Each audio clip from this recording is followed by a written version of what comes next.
Now your Raven comes with the head pressure preset, but there may be a time when you need to reset your head pressure.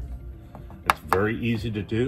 We just go over to calibration, to weight, and then you've got two options here. One is set 0. When we're setting 0, we just need to make sure that the back roller is not in contact with anything. We just hit enter. To set 85, go ahead and enter there.